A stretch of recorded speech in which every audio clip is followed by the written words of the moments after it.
Tutti, bentornati sul mio canale, benvenuti in questo nuovo video. Oggi poniamo la questione del nostro essere, di chi siamo, da dove veniamo e dove andiamo, sotto un aspetto diverso. Come avrete potuto leggere nel titolo, siamo alieni?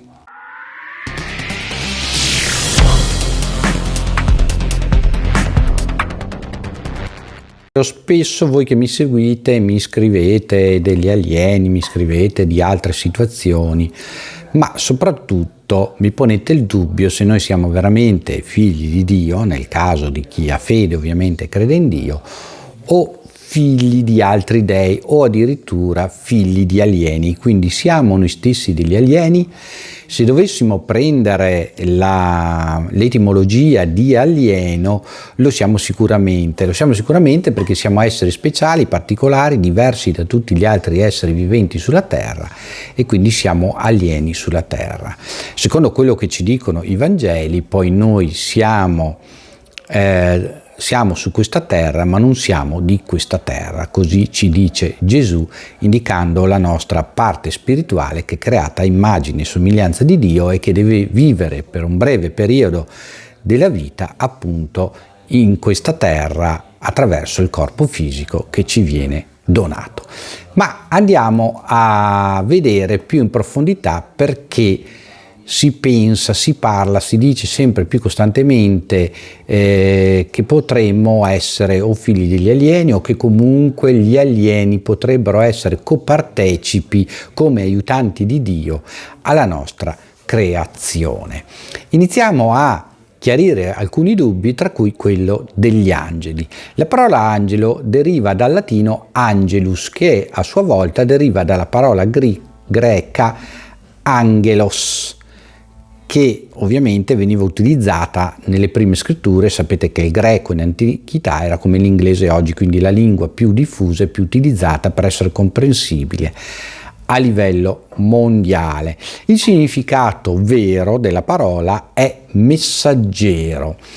Quindi gli angeli sono dei messaggeri che noi però spesso, soprattutto nel Rinascimento, abbiamo iniziato a dipingere come uomini o donne o né uomo né donna con le ali per dimostrare questa loro capacità di volare, dei messaggeri volanti. Quindi questo può portare l'idea che possono essere degli alieni e quindi volando, arrivando con le loro macchine volanti, portino dei messaggi, visto che in realtà in Genesi, per esempio 18-19, Abramo alzò gli occhi ed ecco scorse 3 uomini. Abramo andò in fretta nella tenda da Sara e le disse: prendi subito 3 misure di fior di farina, impastala e fa delle schiacciate. Poi Abramo corse all'armento, ne tolse un vitello tenero e buono e lo diede a un servo, il quale si affrettò a prepararlo e prese del burro e del latte e il vitello che era stato preparato, li pose davanti a loro e quelli mangiarono, quindi 3 uomini che mangiarono. Poi quegli uomini si alzarono e volsero gli sguardi verso Sodoma. Uno di quegli uomini era Dio e gli altri 2 erano 2 angeli che furono mandati poi a Sodoma, dove si incontrarono appunto con il nipote di Abramo e poi fuggirono insieme a lui dalla città sulla quale fu scagliato il fuoco. Vi ricordate Sodoma e Gomorra? Quindi se erano uomini non avevano le ali, cioè se gli angeli erano come uomini non avevano le ali. Allora perché li dipingiamo con le ali? Per questa loro capacità di volare? Vediamo cosa ci dice sempre la Bibbia in Ebrei 13:2. Non dimenticate l'ospitalità, alcuni praticandola hanno colto degli angeli senza saperlo. Allora, se gli angeli avessero le ali, noi li vedremmo subito, li identificheremmo subito e quindi ci accorgeremo di ospitare degli angeli e non degli esseri umani. Allora qui nasce questa teoria che gli angeli sono praticamente degli alieni, sono dei messaggeri con un grande stato di avanzamento tecnologico e ci portano questi messaggi attraverso le loro macchine volanti. né vediamo in alcuni dipinti medievali o del 1500, vediamo alcuni dipinti in cui gli angeli sembrano cavalcare quelle che non sono delle nuvole, ma sembrano degli accessori volanti. E anche questo ha aumentato questa tesi del fatto che proveniamo dagli alieni. C'è anche in alcuni dipinti di arte sacra vediamo anche nuvole e carri di fuoco, ma anche qua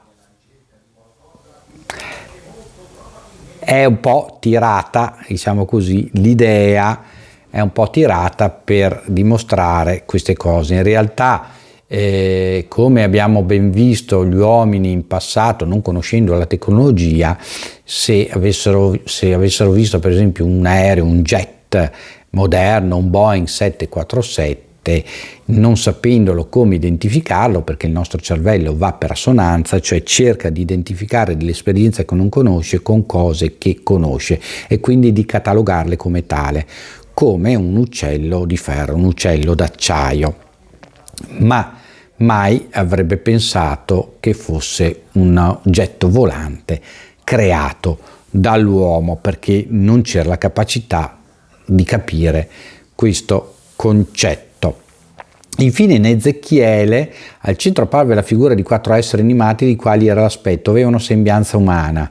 Lo guardavano quegli esseri ed ecco sul terreno una ruota a loro fianco, di tutti e 4. Il loro aspetto e la loro struttura era come di ruota in mezzo a un'altra ruota. Anche qua viene interpretato come se fosse un disco volante. In realtà questo discorso delle ruote è un discorso ovviamente simbolico, ma anche materiale, di come venivano fatte le cose a quell'epoca. Si parla poi nell'Esodo 13, 21, 22 e 21 come il Signore marciava alla loro testa di giorno con una colonna di nube per guidarli sulla via da percorrere, e di notte come una colonna di fuoco per far loro luce, così che potessero viaggiare giorno e notte. Di giorno la colonna di nube non si ritirava mai dalla vista del popolo, né la colonna di fuoco durante la notte.